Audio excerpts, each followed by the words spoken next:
This year in Bett, one of the areas that was making the biggest noise was esports.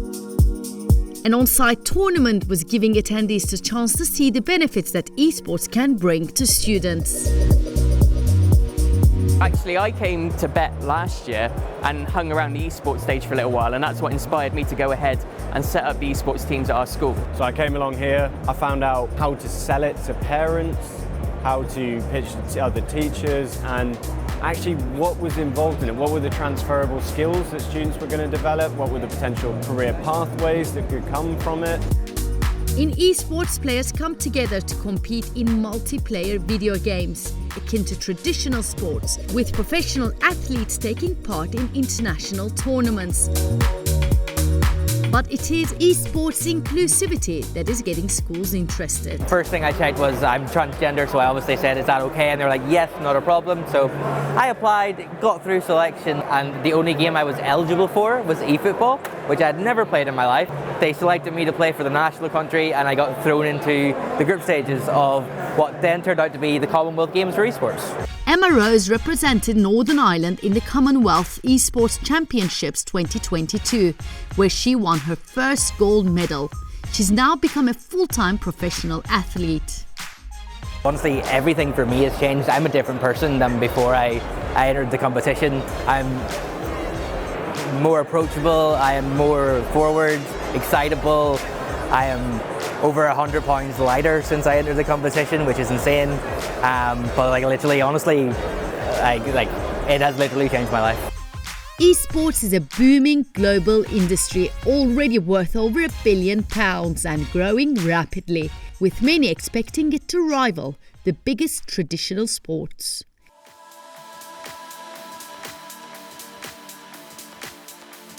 Esports is one of the biggest global markets for future jobs, and so we saw that young people who enjoy playing esports would actually want to learn about the industry as a whole. Pearson is one of the UK's leading education companies.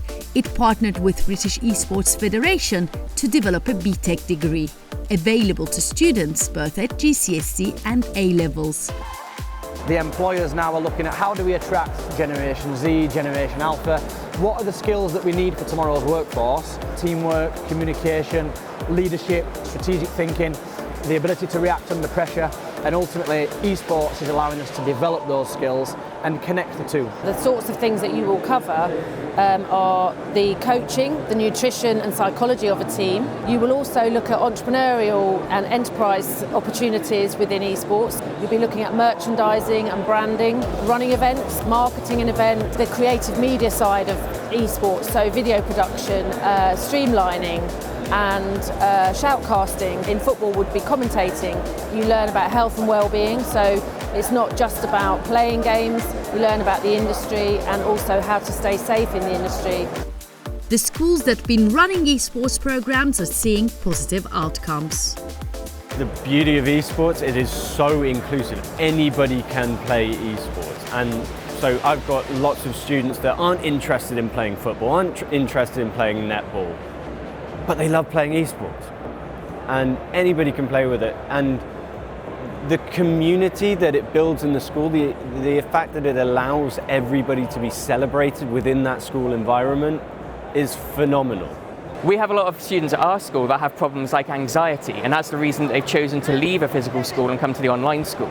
So the ability to be in an environment that is comfortable to them and where they want to be interacting with peers is helping them sort of subliminally improve their communication skills.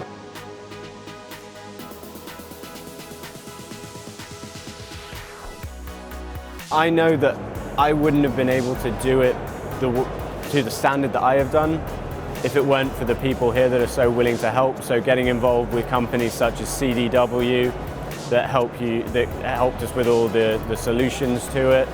There are also other companies like Yo-Yo Tech that are here as well. Working with Dale and Top Tech to get the furniture and things set up. And I mean, because these are the people that specialize in doing these things. And also making sure we get the things that we need and we do it in the most cost-effective way that we can. Setting up esports has been really exciting by creating a community, but also a real challenge. The really useful thing with what British Esports do is that they offer such a variety of games that there's kind of something for everybody. So some of those games might demand a higher end system, but there are also ones that are really accessible for lots of different students, whether they've got a games console or a computer, whatever it may be.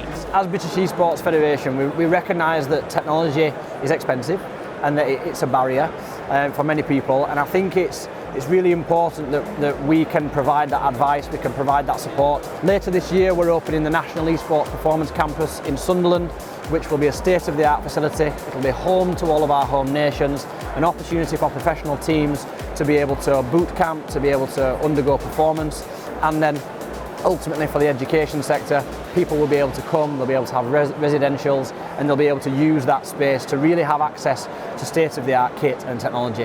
That will be an incubation space, an acceleration space, and an education and creative hub. Ultimately, for educators, esports is another opportunity to engage students with their learning and provide them with skills fit for the future.